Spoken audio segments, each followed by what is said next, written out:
Welcome to Super Talk Outdoors, where every single Monday at lunchtime we celebrate the world-class outdoors of the state of Mississippi, because this is the capital of the outdoors in America. It's February the 3rd, 2025 already. Can you imagine that January 2025 is already behind us? And deer season is over across the state of Mississippi, except in the southern zone. Where my son and his friends are still pursuing them heavy. But it's been a great deer season. The conversations we've had on this show have been terrific. What a fun season it was for me personally. As my family and friends really enjoyed being together, because at the end of the day, as I say all the time, it's not about the harvest that ultimately matters. It's about being together in the outdoors and sharing the love of the outdoors with family and friends, and teaching others ethical hunting and how to stay safe and how to have responsibility for the great outdoors. I mean, when you add it all up and the great food that comes along the way, it is super, super awesome. Hey, listen, I wanted to mention that the House actually passed a bill requiring electronic harvesting reporting in Mississippi. That will start next year. And this is actually really important, because as we work down the road of managing chronic wasting disease, I think data is going to be really important, not just with chronic wasting disease. We need to know what the numbers are, and it will help the management efforts across the state. As we have said many times, one of the reasons that they extended the season a couple of days is because we need to do a better job of managing the population of deer in Mississippi. What a great problem to have, but it's something we've got to be focused on. And I'm looking forward to it. I mean, for people who have issues about it, we're already doing it with other species. I think about the coast, for example. We're at red snapper. We have to log reports every time we go out, and it's not that big a deal. And we will get a lot better data and be able to manage the whitetail deer population in Mississippi really well. And I want to mention too that Lynn Posey, executive director of the Mississippi Department of Wildlife, Fisheries, and Parks, has been a really good friend to the show. He stays in touch and lets us know the things that we need to be aware of, and he's done a great job of helping line up department employees from time to time, so we can continue to focus on the people who are in the management roles in that department, helping make sure that we are conserving the great resource that has kept us the capital of the outdoors in Mississippi. Hey, listen, we've got a great show today. We're gonna spend time with a really important guest at the beginning of the show, and then toward the end, we're actually going to be joined by Captain Ronnie Daniels, and we're going to talk about the speckled trout kill that resulted from the recent freeze. And he's going to give us a report on the latest. There's still an assessment going on, but he's going to give us kind of the latest. My next guest is somebody that I've had on my Ricky Matthews show. He's someone I've really been looking forward to having on the Outdoors show. His name is Malcom Reed, and someone once referred to him as the most influential barbecue master today. And we'll tell you why here in just a second, but he loves to hunt. He's got a special podcast that we'll tell you about too, related to hunting. And we're just going to visit with Malcom, and I'm looking forward to touching base with him again. Malcom, how you been, my friend? I've been great, Ricky, man. It's great to be here. I don't know about being important and influential and all that, but I appreciate that introduction, man. Well, you know what, man, we told your entire story. You and your wife have a great podcast around barbecue. You've won so many awards, as we discussed last time. It would take a full show to tell about all those awards. But you've mastered what it feels like, what it must be to win. So and you love to cook, and you share that love, and you've built a business around it.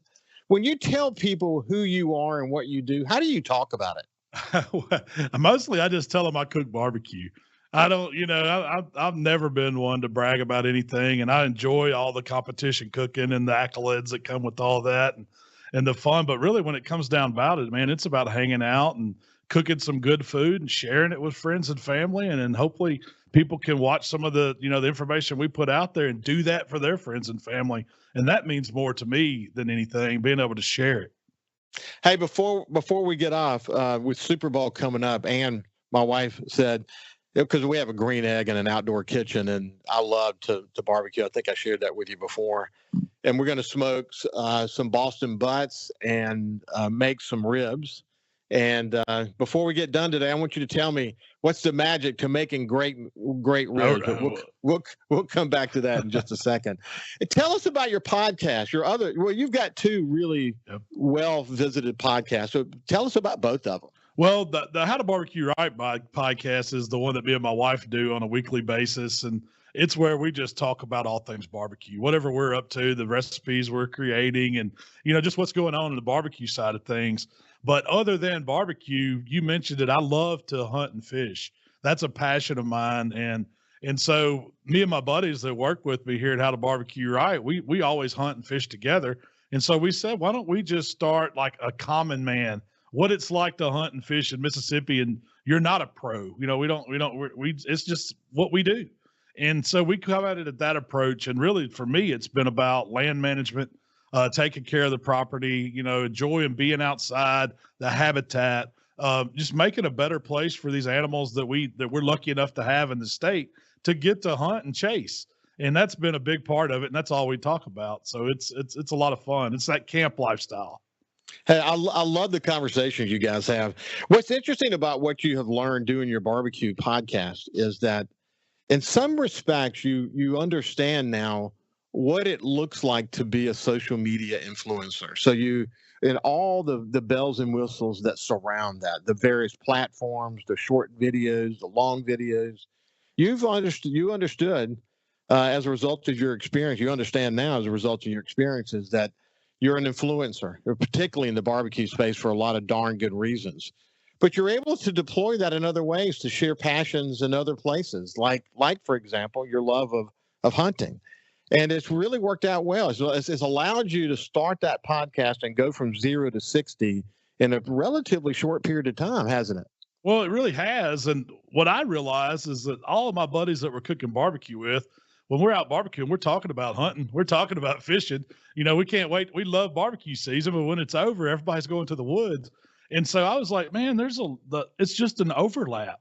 Same people that like to barbecue are same people that like to hunting and fishing. And so we just applied what we learned from the social side of things, and it's ever changing. You guys know that. You see it every day, but we just kind of just dabble in a little bit of all of it. And we're no pros. Well, me and my wife didn't, we're not trained to do this. This is like a do it, learn it as you go. And we've just, been fortunate enough to be at a time to where you can have a voice with social media. And it's, I don't know, we're living in some strange times, my friend. We are, but look, many people have said that if you want to find success, you find something you're passionate about. Okay. So I would say, okay, you're passionate about hunting. You're passionate about barbecue. You're passionate about sharing your story. You've developed a very unique way to share a story and help people become, barbecue masters of their own. But you love communicating with people and connecting with people. And when you love something and you're good at it, it works out, doesn't it? Oh yeah. Yeah. If you're lucky, you still got to be really lucky. I feel, I'm very thankful for what we've accomplished. And, it may look like it's not a hard work, but me and my wife have been doing this for 20 years. So it has been a lot of hard work, and we got a lot of, crazy looks at the beginning, and people told us, why are we wasting our time doing all this? And we were like, we don't know. We just enjoy it. So, and it's turned into something special. But listen, man, you had to take the love. Of course, what it did is it evolved to How to BBQ Right podcast, but you had to take a love for barbecue and build a foundation and do the competitions, man. I mean, for anybody who's paid attention to the evolving world of barbecue competitions, I mean, right off the bat, you can go to Netflix and other shows and really begin to understand the nuance of that. And, these docu-series that have been extremely successful have really brought people into the cooking world. And so all that has actually influenced the competitive space in a very big way. And it's serious business out there on the road, isn't it? It definitely is. I mean, you're seeing it all over the country and the world now. I mean, barbecue contests are popular everywhere. And, we kind of took it for granted growing up in the South. I mean, everything was around a barbecue. We knew second nature how to smoke some meat. I mean, that's just what we do. But when it blew up and these competitions started getting, so popular, and then you had the TV shows come in, like you mentioned, it just took it to a whole nother level. And I think people see it and they say it's not like watching Tiger Woods play golf or watching, Tom Brady throw a touchdown. The average guy can't go do that.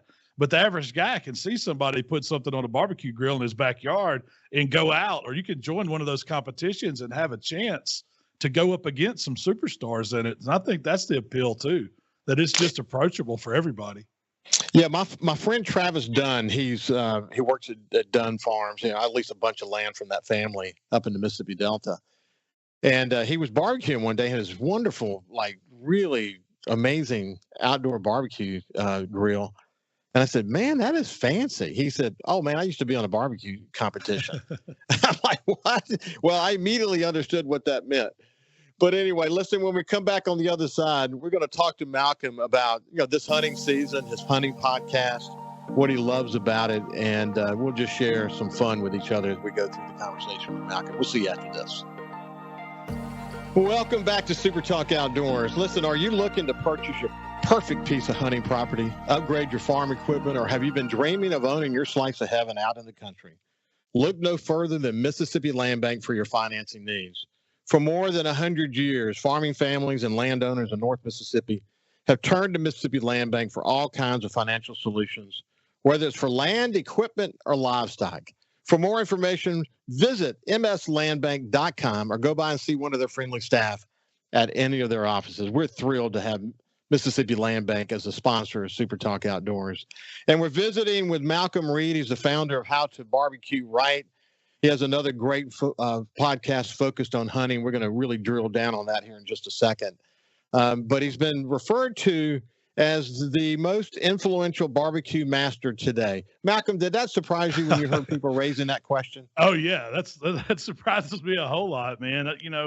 I never set out to be, the voice of barbecue or anything like that. I've just always believed that if I'm going to learn in my journey of barbecue to become a better pit master, that if I could share that along the way, that it would help other people too. And I think that's kind of resonated. Just the voice we've taken. I wasn't trained. I don't have any culinary background or anything like that. I just enjoyed doing it. And I enjoyed doing it in my backyard. And I think that people watch that and they say, hey, this guy can do it. I can turn around and I can do it too. And it just makes them feel comfortable. And, we've just had a lot of good luck and a lot of good support along the way. Hey, listen, as I mentioned, it would take literally a show to share all of your competition life. But why don't you hum a few bars for people so they can get a sense of just how successful you've been? Well, so I've in my career, I've cooked all over the country. So I've been to the American Royal and got to walk on that stage. And of course, Memphis in May in our backyard. I've been fortunate enough to walk on that stage a good bit. And, the Jack Daniels Invitational in Lynchburg, that's a huge one. But some of the ones I'm proud of the most is the Great American Steak Cook-Off. It was over in Arkansas, across the river from us. And at the time, it was the largest steak contest in the United States. And there was 200 cooks there grilling steaks, and I got to win first place. And the check was like $15,000. It was something crazy for cooking a steak. And the Guinness Book of World Records was there for the biggest trophy ever given out. I won that. And so, I go back the next year and I repeat, which is unheard of. Nobody's ever done that. I won it 2 years in a row. So that was two that I'm very, very proud of. And I guess the last one, just real quick, I won the Mississippi Catfish King of Mississippi one time. There was a contest in Columbus, Mississippi, frying catfish, and I won that. So I've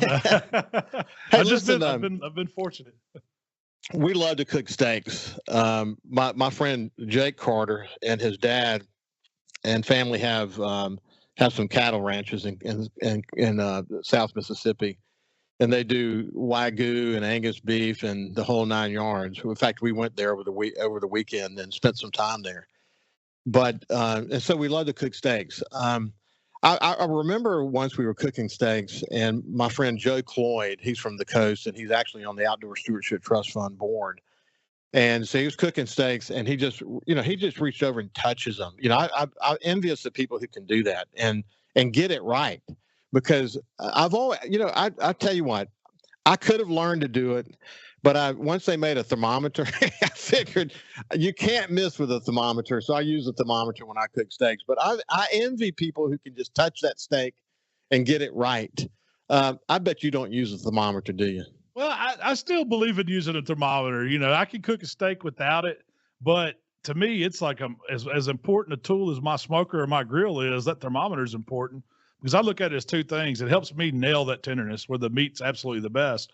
But if I'm using that and I get in a habit of it, I know that I'm cooking safe. I'm not going to get anybody sick from Yeah. foodborne illnesses or anything like that. So I always tell people it's important to get in the habit of using one. I mean, that it really is. That's the last thing you want to do is have someone over at your house and you're cooking for them, and then somebody gets sick because you undercooked something.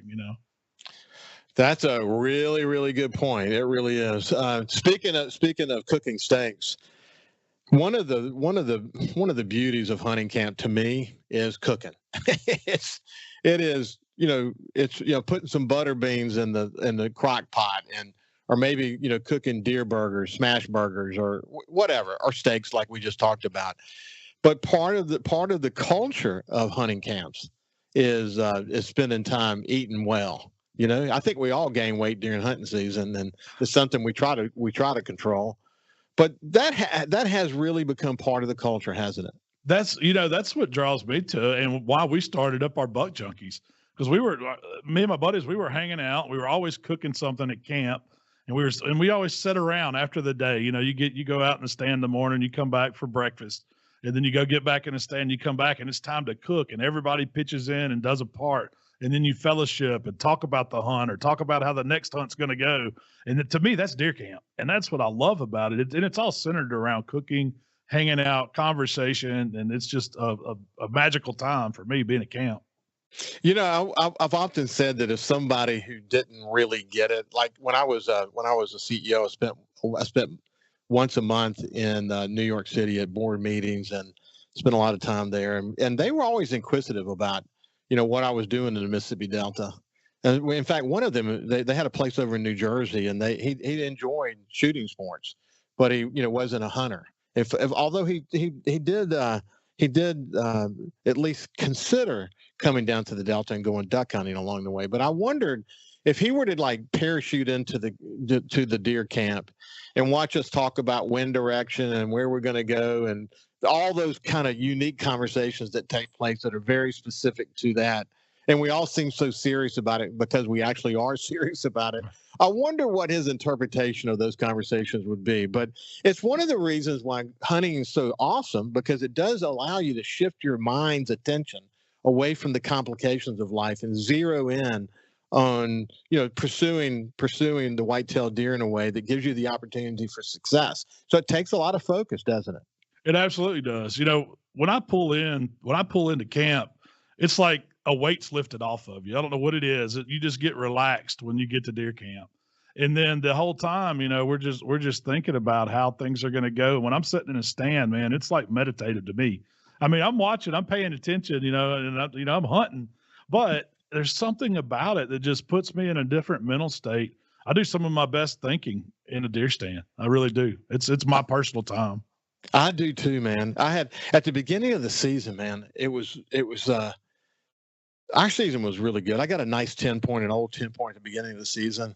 And I remember sitting in the stand. I was on a road we call Fire Tower Road, about 114 yards from a food plot. And it was, I'm trying to remember exactly when it was. It was actually late November. And man, there were still leaves on the trees. If you remember, the leaves were slow to fall off the trees this year. So yep. It was beautiful. I mean, the trees were turning. It felt like October, and the food plot looked great along the road because leaves haven't fallen on them yet. So it was pretty, and deer were moving all over the place. And I remember thinking, this is long before this big buck walked out, and I got lucky again. I remember thinking, my God, man, if I could just share this with people who don't hunt and let them sit where I'm sitting right now and experience what I'm experiencing as I sit here quietly and take it all in. It really overwhelms the senses, doesn't it? I mean, it's the ultimate meditation. Absolutely. I mean, I think it helps. It helps more with coping. And I think you see that. Like we've been lucky enough to help with some, physically challenged hunts or some former military guys come in and hunt, and you don't see the stress that it takes off people that are going through different things in their life when they're able to come out and enjoy the outdoors. to get to hunt and just to, to get to be around a group of people doing that same thing, man. There's a lot to it. It puts you in the right headspace. Yeah, my son Jordan killed 142-inch 11 point, and we had it in the freezer, and we were waiting to see if he killed something bigger. And so I took it over to the taxidermist here in Coastal, Mississippi. The taxidermist's name is Bill Joe Mitchell. Excuse me, I almost forgot his name. And he said, hey, of course we're good friends, and we chat a little bit. And he said, "Man, I'm telling you what, I'm depressed. I'm depressed. Season's over, and I'm having to deal with that." And so a lot of that's just the habits we get into going to the deer camp, and suddenly we're not going there now. But I think a lot of it's connected to what you and I are talking about right now. That there's an opportunity for us to really free up our minds and meditate. We may not call it that, but that's what's happening. And when we're home, we have to find what that next thing is. Now, on the coast, that next thing is saltwater fishing and, going to chase some tuna and doing that kind of stuff. But that's different. You're not sitting quietly the way you're running and gunning, and it's busy, and that takes your mind away from other things, but you're not meditating in the way you are in the stand. So this is a time of year, people who are listening to this show now, they're all going through some form of depression right now as they think about the season being over. It's true, isn't it? That's absolutely true. You know what I found? I've gotten into predator control because we're trying to help out our turkey population. So when we roll into February, deer season's over, and we tell our wives, hunting season's over. It's time to come back home. But we're really thinking about going back to camp and trying to shoot some coyotes. Hey, I get it, man. We've got pigs on camera. We want to do some squirrel hunting with the kids. There's reasons to go back up. And I think a lot of people should be thinking that way. Hey, when we come back on the other side, we'll continue our conversation with Malcom Reed. We'll see you after this. Welcome back to Super Talk Outdoors, brought to you by Mississippi Land Bank. We appreciate them being a sponsor of Super Talk Outdoors. We're having a terrific conversation with Malcom Reed, who was once referred to as the most influential barbecue master today. And he's got a great podcast that's focused on hunting.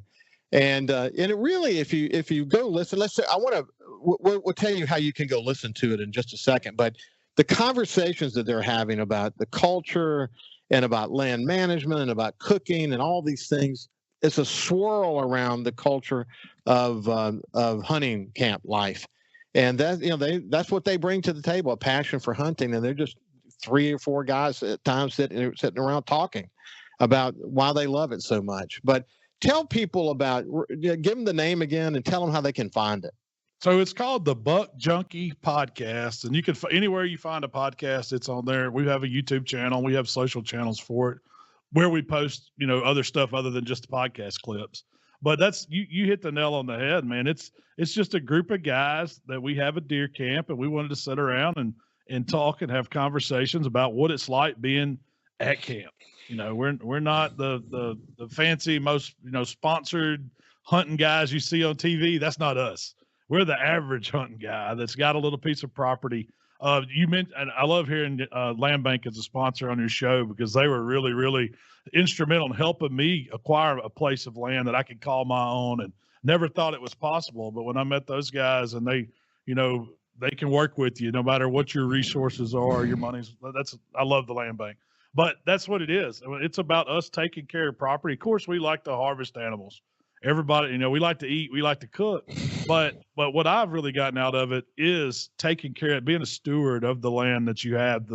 Whether you own it, you lease it, you rent it, whatever you do, there's always things we can do to improve habitat, and that's going to, in the end game, improve your hunting experience. And so that's what we like to do. Do you do most of your hunting in the Hernando area? Actually, we're at Tate County, down outside. It's closer in between kind of the Senatobia and the Delta over there. Yeah. So that's where we're at. Well, it's a lot of fun, man. I've really enjoyed your podcast, and I really want to encourage people to go listen to it. It's terrific. Hey, one of the things well, first of all, let me ask you this, because this is really important. How did your season go? It went great. I killed a nice mature 9-point, and then I harvested a couple does too. So I got meat in the freezer. I actually got to go to North Dakota on a bison hunt, first time ever, and so that was like I guess the upper echelon of my hunting season was getting to go up there and see different country, chase a different kind of animal that we have in Mississippi. And that was a lot of fun. But when it come back down to it, I just like being a deer stand in Mississippi. Yeah, I'm with you. I got invited to go to Oklahoma duck hunting and couldn't go, man. We were involved in a renovation here at the house, and if I'd have left, I'd have gotten a divorce, leaving my wife with the house full of painters and whatever. Just the timing was wrong, but I would have loved the experience. I loved the experience going to other places and seeing what it's like. I mean, I went duck hunting in Minnesota once, and it was so different, but it was amazing, man. We spent the morning duck hunting, the afternoon fishing the lakes, and the fishing was so beautiful. And I mean, the scenes were beautiful, and the fishing was great. Hey, real quick, we got just a short time left, but okay, what's the magic to making great ribs if people are making ribs for Super Bowl? Well, so the big thing to me is you got to decide if you're going to do a dry rib or a wet rib. And I always take the membrane off the back of the ribs because it acts as a barrier. You don't want to eat that old tough, it gets tough and crunchy and you can't get any flavor through it. So pull that off.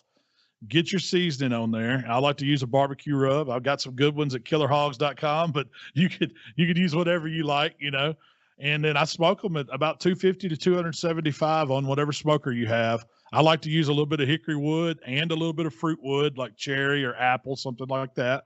And then I smoke them for 2 hours. I take them off and I wrap them up. This helps get them tender. That's what, everybody says they want that fall off the bone rib. Well, I don't take them quite that far. I want them to have a little bit of bite. But that's what gets them tender, wrapping them up in foil. And then you can put anything you want in the foil. You could put a little apple juice. You could add butter. You could add brown sugar, honey. You could spice it up if you like a spicy rib.